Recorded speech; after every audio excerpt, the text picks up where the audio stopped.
The first day I had paella and uttered, which has now gone down in sort of history, family folklore, the infamous words, "I was born to be Spanish." The next morning woke up completely ill, having had the very bad prawns and was sick for the entire trip. We were filming with real tigers, and we filmed some of the time in Paris, and then for about a month and a half or maybe even 2 months we were in Cambodia. Whereas Vancouver, you have to change the way that you live in order to embrace it. My other thing that just looking back at that, I feel it's probably the only place in some ways that I don't want to go back to, just because it was such a perfect time and a perfect memory that you almost feel it will never live up to what it was to you before. Welcome to Travel Secrets with me, Tanya Rose, the podcast sharing wisdom for fellow travellers. Each week, I ask my guests to reveal their 6 travel secrets and the holidays and adventures that surround them. I would just like to say thank you to Mason Rose, the sales and communication agency that represents some of the finest hotels around the world, for partnering with Travel Secrets, the podcast.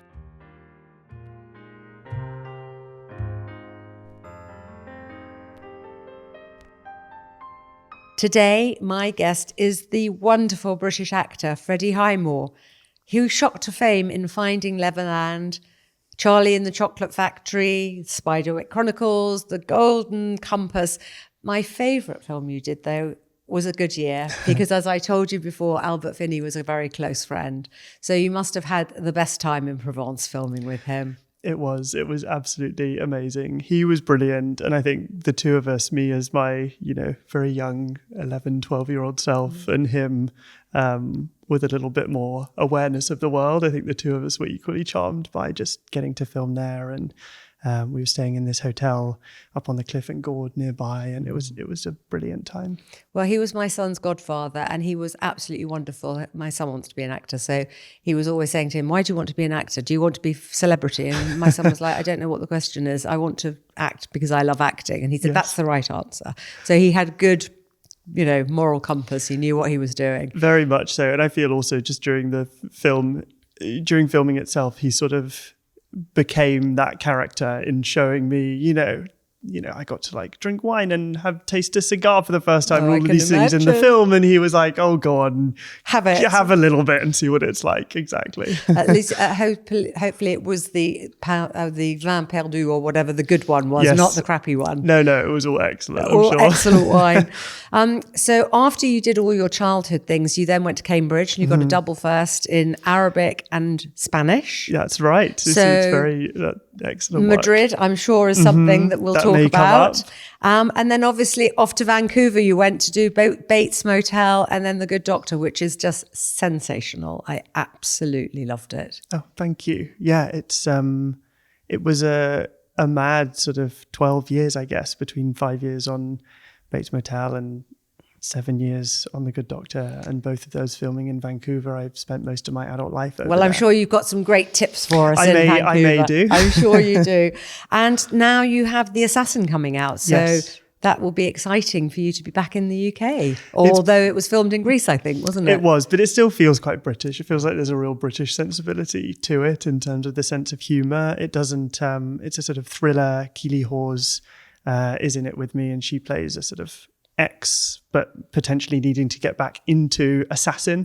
And yeah, we had a great time. It's the sort of thriller, high stakes drive, but really it's a story between a mother and son. And it sounds amazing. And Keely was on the podcast, which you know, and have listened to, and she was great fun. So let's get into your travel secrets. But before we do, perhaps you can just tell us a bit about yourself and how travel has impacted the person that you have become. I think even just from what you were saying, and we can talk about this more later too, the fact I'd always been interested in languages. I did languages at university, but sort of French and Spanish at school especially were, from an early age, just the things that I gravitated towards and I was excited by. And I think then the opportunity to travel and go to these places where you were useless at the language, but still kind of enjoying trying it anyway and finding that as a way to just access culture and feel,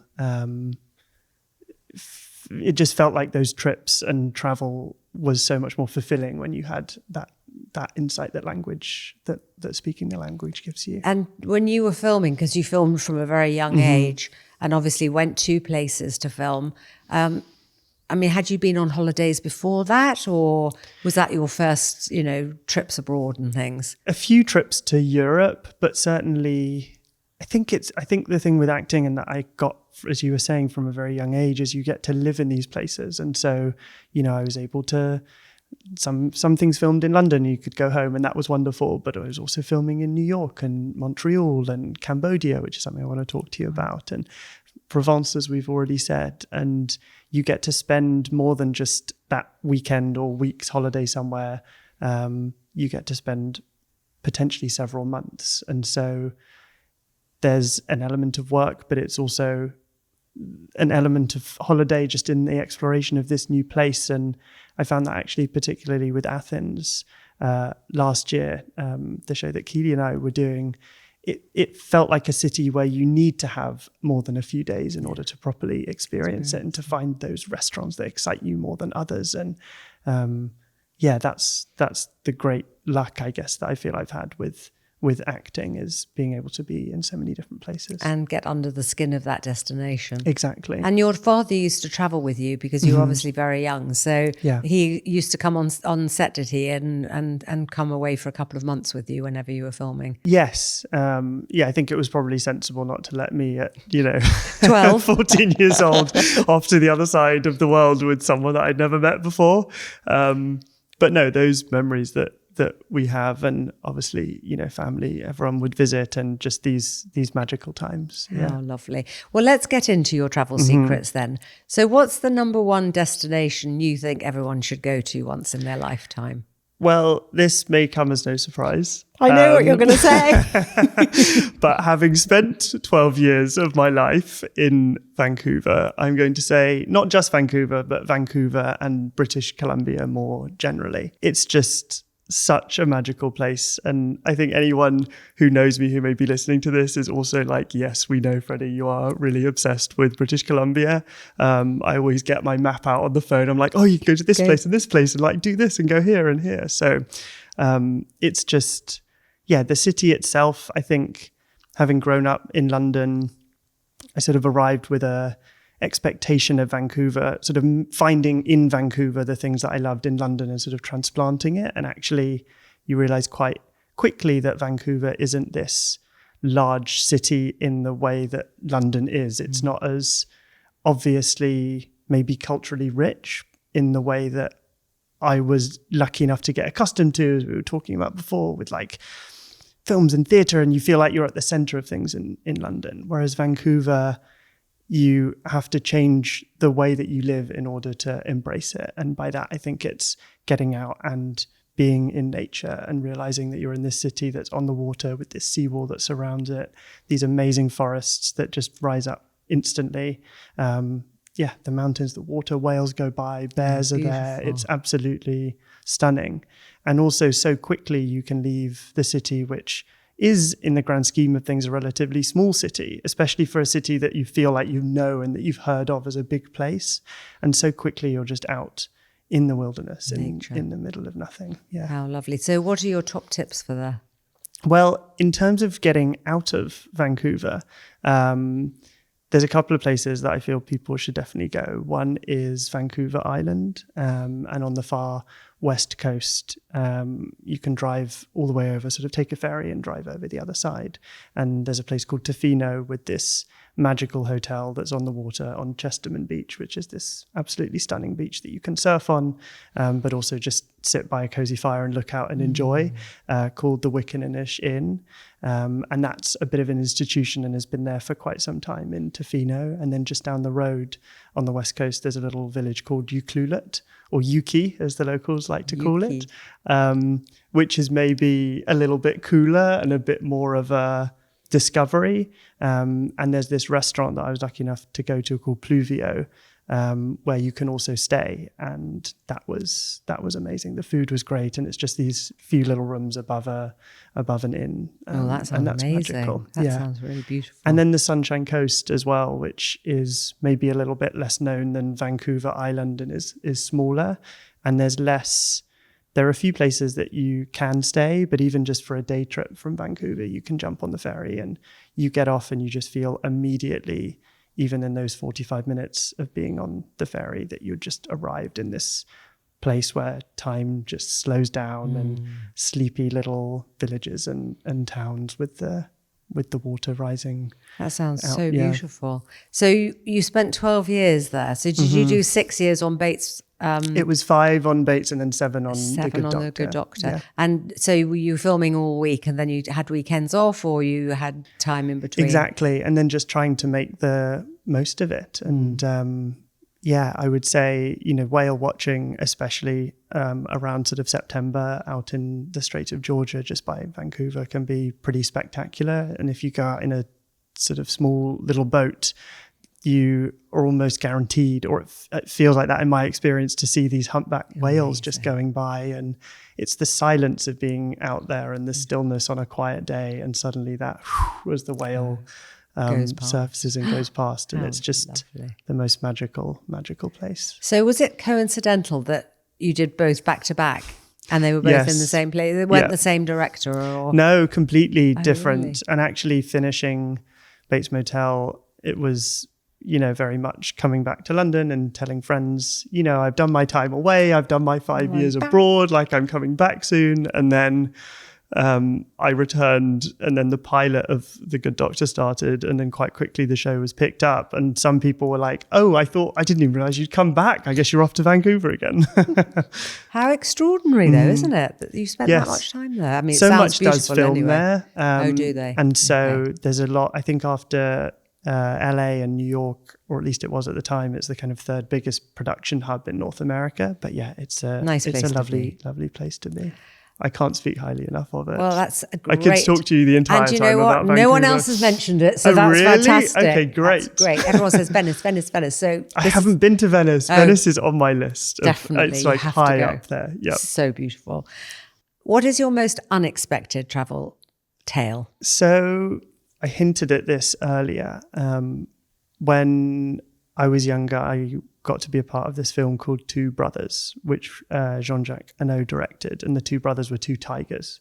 And we were filming with real tigers. And we filmed some of the time in Paris. And then for about a month and a half, or maybe even 2 months, we were in Cambodia. It was amazing to be out in the wilderness. It was this place called Mondulkiri that was an 8-hour drive sort of off the tourist trail on like a bumpy road, or you could take a old military plane that we did on the way back, but it drops sort of, it's unpressurized and starts falling through the sky. We're like, oh my God, what have we done? Oh my God. We should have driven, even though it's 8 hours.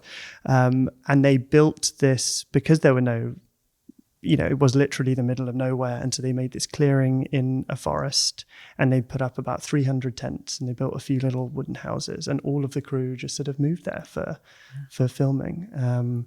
And we were, working with real tigers, and I had scenes with real baby tigers that I got. It just felt... Was it frightening? Not at all. It just felt so surreal and magical. And we filmed in Siem Reap in Angkor Wat, and they closed down part of it so we could film. It was, even at that age, I think I just realized how lucky I was to be able to be there. I think I was 10. I think I was just finishing primary school. So that was 10, one 11. of the first things that you ever did? Yes. Yeah, I think that was after Finding Neverland and before Charlie and the Chocolate Factory. Oh, yeah. Wow. Because there was quite a big, long time between it, even though they were released quite soon after each other, weren't there? But you had a few years between the two. Yeah, exactly. Because I can't even remember. I know I read it, that there was a reason for the delay. I think it was something to do with... I know, now I feel like I'm getting so old and my memory's so bad from whatever this was, but I think there was a different Peter Pan film that had the rights. And because there was an element of Finding Neverland that incorporated the play, then they had this right to say you can't put it out for another year or so after the other film that had Peter Pan in it. It was something I'm like very that. glad they put it out. And actually, I watched it the other day, and that scene on the bench is just... so amazing. Oh, thank you. It really is wonderful. And Johnny Depp was wonderful, and you were absolutely fantastic. Did he choose you for Charlie? I'm sure there must have been some sort of I was probably too young to realise, but I'm sure that had something to do with it. No, it's so good. And obviously I remember the original Charlie and the Chocolate Factory as well, but my son and all his friends, the one that they always talk about is your one. Oh. So yeah, wonderful. Thank Loved you. it. Loved it. Thank you so much. So what's your most overrated or underrated travel? I mean, overrated, it's always you always feel a bit mean. I know, it is quite hard to say. However, I'd say different to what expectations were, maybe, to take the edge off it a little bit, is Whistler, I would say, outside Vancouver. I never skied because I wasn't allowed to ski filming in case I come back on Monday morning with a broken leg and they're like, what have you done? And so you go up to Whistler and people would say, oh, the village is very quaint. And to me, if you're expecting a quaint village, I wouldn't go to Whistler. If you're going to ski or to like do these kind of, the scenery is spectacular, but I think I always gravitate towards, if you're going to the wilderness, try and like get out there in the middle of nowhere as much as possible, as opposed to a quite modern village that's got stuff that feels quite familiar. Yeah. So I would say, if you're into all your outdoor sports and activities, then great. Otherwise, maybe choose somewhere else. Or if you want a quaint skiing, then go to Switzerland. Yes, exactly. Because it's not quite the same. Although people who are skiers love it. They say it's amazing. They do. And there is a really nice sort of outdoor spa called the Scandinave Spa that's just maybe 5 minutes down the road from Whistler, where I have been. It's beautiful. Now I'm like, Whistler's the most underrated place. But you can go, you do your sort of cold dip and, cycle through the sauna and the steam room, and all of it's outside. And especially on a snowy winter's day when you're in the mountains, it's amazing. And what's the underrated one? The underrated experience rather than place is fishing, which I don't know whether you've ever fished. It never appealed to me at all. I didn't, I was like, absolutely not. Like, it seems incredibly dull. I need to be 3 times as old as I am in order to get out there and enjoy fishing. However, of course, being in British Columbia, a friend of mine, Max, was like, you should come and try salmon fishing. And I just really loved it. I became sort of, it's quite addictive. And I think what it is that it's not about even keeping the fish, you can just put them back. But just being out there with a very simple task in the middle of nowhere, and suddenly hours and hours go by. And I think if you went out in a boat and sort of bobbled around for 3 hours, by the end you'd think, well, maybe we should be going on and doing something else. But something just about sitting there with a simple task that sort of preoccupies you but doesn't really, was actually much better than I thought it was going to be. Oh, how interesting. Have you ever been fishing in Scotland? No, I haven't. This is my only experience. So maybe you need to be doing salmon fishing in Scotland next or something, but in waders, when you wade out. I do understand that what people say, though. It doesn't really appeal to me, but I think that tranquility and just being at one with nature. And as you say, you put the fish back anyway, so it's not even about that. I think that's very good for the soul. Yes, exactly. And I think there's an appreciation of it, especially in this day and age. And, I enjoy eating salmon, but at the same time, it just makes you aware of the repercussions of that. And, you're also, when you're fishing and suddenly these orca go by and you obviously just stop and just embrace this majestic animal that, it's amazing. Which takes us beautifully onto food and drink. What do you like eating? Where do you like eating? Where's your best meal been? Or let's just talk about travel and food and drink. So one that comes to mind, which I was lucky to go to last year when filming in Greece, I had about a week and a half off and went to Santorini. I'd never been to any of these places before, in any of the Greek islands. I went to Santorini and then Sifnos and Milos and Folegandros. And there was this place in Sifnos that was called Cantina. And it was just outside of this old town called Castra. I guess it's more of a village, really, right down by the water. And so you can't get there by car. It's an old fisherman's hut that's been converted into essentially just a kitchen, and then you have to just sit outside. And you're down by the water. You go down this kind of long cobbled lane to get there, and it's just the most beautiful atmosphere. It feels so timeless, and the fish was just amazing. And then a nice sort of white Aceritico from Santorini. It was honestly blissful, and so delicious. Simple, but just done so well. So good. I love Greek food anyway. I mean, fresh fish, but then also the feta and the salads and all of those things are just fantastic, aren't they? Did you love Greece? I did. Yeah. It was it was very, very special. And getting to go to all those islands was, in fact, it was good to go to Cantina, because then you have to walk all the way back up to the top again. So you feel like you've earned it. And then there's a couple of bars at the top of the hill. One's called Loggia, and then there's another called Cavos Sunrise, which is this old guy who isn't Cuban but fancies himself as a Cuban revolutionary. And so you can, you feel like you've earned another drink by the time you get back and up hopefully there. Not ouzo or Metaxa brandy, no, which are it's killers. Only rum in Cavos Sunrise. He's like a pure rum. It feels like you're in a different era. Perfect. So what is your top travel tip? I'd say my top travel tip is to try and enjoy the journey as much as the destination. That sounds so corny, doesn't it? No, but it's so good. It's so true. But I do think that sometimes we get so used to the traveling aspect of travel, and it's about getting to where we want to be. And I think there's a few instances where I've felt this. One, certainly in Vancouver and British Columbia, where they have these seaplanes, and I was saying the ferries, and rather than it being just a sort of means to an end, you drive on, you park your car, and then you can go up to the deck and just look around, and you're traveling through this most beautiful scenery for 45 minutes. Yeah. Similarly with a seaplane, it's just, people pay to just do a tour of Vancouver in a seaplane, but you get to go to the Sunshine Coast or go to Vancouver Island, over to Tofino in it. And even just a plane, if you can get a window seat and you're just looking out and seeing these spectacular vistas go by that sometimes you miss and you forget as the window blind is down, that actually out there's something amazing, and you're flying over the Grand Canyon, or you're flying over who knows where. Yeah. And tell me about Cuba. Yes, Cuba. This is maybe, it's so different to any other holiday I've been on.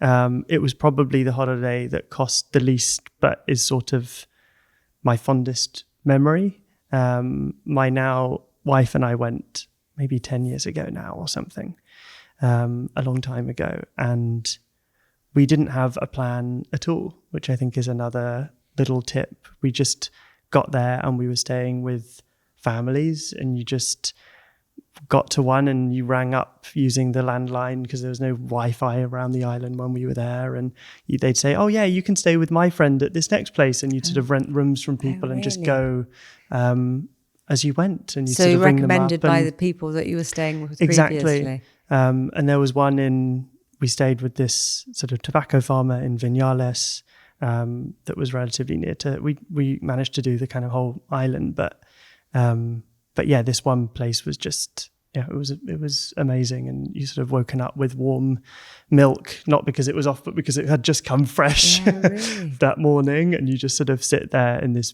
beautiful setting and very unadorned with the loveliest people, and just, being able to speak the language. It was yes, very, because you very speak lucky. Spanish, don't you? Yes. Freddie Fox was on the podcast, and he absolutely loves Cuba, and he had a diary agenda where he'd put all the photographs and all the things, and he said it was just magical. Yeah. And he kept on saying, go to Cuba before it's too late. Yes, I guess there was probably an element of that. My other thing that I, just looking back at that, I feel it's probably the only place in some ways that I don't want to go back to, just because it was such a perfect time and a perfect memory that you almost feel it will never live up to what it was to you before. And so in some ways it's sort of the only place that you just almost will never want to go back to, because it will never be the same, if that makes sense. Yeah, it does. And sometimes that is part of travel. It's keeping hold of those memories that are so special in your heart. And you don't need to go back time and time again. I mean, I like going back to the same place for a holiday, but I think I'm lucky that I travel so much that I go to various other places, so I don't have to go back all the time to those. Let's go on to your most poignant memory. I would say one of the first sort of trips that I really remember doing as a kid was going to Barcelona with my family, and it was for my birthday. And I wanted to be a footballer. I was obsessed with Rivaldo. I wanted to play for Barcelona. And I had also got the, what were they called? Where you could teach yourself the language and on the CD. Yes. And so I'd done that at home on my own. And so my parents were like, okay, we can go to Barcelona. And so we went, and I did manage to see a little bit of the city and also go to a Barcelona game. But the first day I had paella and uttered, which has now gone down in sort of history, family folklore, the infamous words, "I was born to be Spanish." The next morning woke up completely ill, having had the very bad prawns, and was sick for the entire trip. But I did manage to go to the game. Oh, but that's hysterical. And then you went to Madrid as part of your year at Cambridge. My year abroad, yes. So I did a full year in Madrid, which is a brilliant city. I just think in some ways, I think Madrid's underrated, actually, because yes, it's a capital, but it somehow doesn't get the same attention as other Spanish cities. And I think it's just this amazing mix of old Spain, of a sort of traditional Spain that is relatively recent in their history, at a time when Franco was in power. But at the same time, it's incredibly modern, and it's sort of at the forefront of so much of Spain and change and La Movida. And there's just it's that kind of dichotomy that's still there that I find fascinating. There's a lovely hotel called the Santa Mauro. It's my favourite hotel in Madrid. It's brilliant. And it's just outside the centre, but you can walk in. You're tucked away in a quiet little area, but not, too far removed. And it's just so elegant and so lovely. That's exactly where I would tell people to stay. I did my 72 hours in Madrid recently on my Instagram, and I said stay at the Santa Mauro, and then all the different things to do. But the thing that I got most direct messages about was the tapas bar I told people to go to, where the owner is obsessed with Julio Iglesias.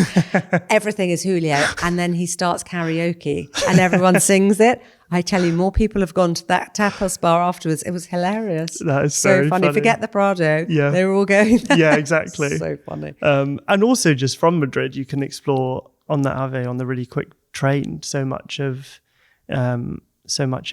Spain, including Cordoba, where I think is my favorite building in Spain, is the sort of mosque cathedral mashup, I guess, for lack of a better word, which is just, again, I think, it's just the way that it represents, for those who don't know of it, it was originally, when the Moors were in Spain, in Cordoba, which was this huge city, especially huge at the time. It was this big mosque. And then during the Reconquista, when the sort of Catholic kings took back the country, they chopped out, it's like so hard to describe, but they kind of took out the middle of this mosque and built a cathedral. And so you walk in and it feels like you've entered this mosque, and you keep going through all of these different arches, and it's beautiful. And then suddenly you realize that you've entered this central space that is now a cathedral. And it's absolutely extraordinary. I've never been to Cordoba. I've been to Sevilla and I've been to Granada, which both I love, but I've never been to Cordoba. It's on my list, absolutely. And there's a wonderful hotel south of Madrid, in the vineyards, called Abadia Retueta, which is an old monastery. Oh, it sounds and it is amazing. Absolutely beautiful. And it's so easy to get to on the train. I think it's 3 hours drive, but on the train it's only an hour, and it's absolutely wonderful. So if you go back, you must try that out. On the list. Absolutely. Do that. And during your year out, did you go to, you did Arabic as well. Did you go and study that somewhere abroad as well? Unfortunately not. I never got the chance. It was my year abroad given that, I mean, I'm not that old, but it was a while ago when it was a good, maybe like 13 years ago. And it was during the time of the Arab Spring. Okay. And so the university had to give you permission to go to whatever country you were choosing to go to. And the options were quite limited. So I ended up just focusing on the Spanish. And do you speak Arabic? No, it's sort of fallen by the wayside. But my Spanish is my Spanish and French. I've kept that up and from when school. you went to Greece, because you're a linguist, did you pick a little bit of Greek up when you were there? No, I think that I'm unfortunately, other than the very basics. Kalimera, Kalispera. I learned the alphabet. That felt like a necessity. Oh, that's very good. Well, I think just because you started to like need it, it was odd to feel. Yeah, it was odd. I think being in a European country where you expect to be able to look up and read a sign, and you'd look up and you think, well, I have no idea what this road is called because all of them they're in a different alphabet. And so then I felt the need to learn that. That's amazing. There's none of that putting a photograph on ChatGPT or whatever and it telling you. I should have. No, learn the alphabet. It's much, much better. I asked you to bring a photograph. Yes. Can you show us the photograph and can you describe the photograph and tell us why you've chosen that photograph? I'm not quite sure why. In my head now, I'm still thinking I should choose another photograph, but at this point, I've committed to bringing this one. So I'm going to show you this photograph, and it's definitely not the sort of photograph that I imagine most people will bring along, but there was a reason for it. So this is the photograph. Okay. Well, tell me about the photograph. So the photograph is the back. It's a car, a rental car that I had at the time, in the back of a ferry in Vancouver. And it's the last one allowed on. And this was the last ferry that night. And so, there's a barrier right behind the car and you sort of go down a drawbridge in order to board these ferries. And we were on the drawbridge and they were like, no, you've got to go back. There's no space. And then other people were like, no, you can come. Like, we'll sneak you in. And so everyone sort of inched forward and we were literally the last one on and would have otherwise had to go back the next day. And I guess the reason that I chose it, other than the obvious love for Vancouver and ferry travel generally, is I just think the idea that those little things going right can mean so much whenever you travel. And it's the stuff that sometimes you just can't plan that ends up being this big win. And it was such a celebration when we got on the ferry. You were so happy? Yeah. And I think, but also it could have gone so differently and you could have gone down a whole other path and maybe that would have been magical too. But it just the sliding doors. And it reminded me of that when traveling, that as much as you have a plan, sometimes things will go wrong and they will go a bit differently, but that's just sort of to be embraced and part of the joy of traveling. I love that. That's such a wonderful philosophy. I actually thought you were going to say it was the last episode of The Good Doctor and I didn't get there or something like that. But no, it's a much nicer, poignant story. So before I let you go, where are you going next and what's next for Freddie Highmore in the world of acting? So it's been really nice to be back this side of the world. I think it's clear from this that I've enjoyed my time in North America, but at the same time, getting to come back home and sort of do more things over here and travel more in Europe. I find myself, I sort of catch myself as like a North American who's like arrived in Europe saying, it's so close. All of these places are so accessible. And now I always sort of laugh at them before. And now I've become one of them because you do appreciate how accessible you can. I'm stating the obvious, but you can jump on a train and then you're in France, and those things that are so far away when you're not in Europe and so hard to imagine. And so I'm just looking forward to kind of getting to explore a little bit more of Europe and as much as possible. And what about acting? What are you doing next? I'm working on something at the moment. I'm writing something which I can't unfortunately speak about, but it is exciting to be doing. So anyway. You're starting to do more on writing and producing as well, aren't you? Yeah, I was lucky on The Good Doctor and Bates Motel to kind of be involved in the wider process and sort of directed and wrote and produced and just really enjoy that and want to try and do more of that. Well, we all look forward to seeing you in The Assassin. Can't wait. And to seeing things that you've written and produced. How exciting. And any help you need in Europe, you know who to call. Thank you so much. Thank you so much. It's been wonderful. It's been a pleasure. Thank you. Thank you.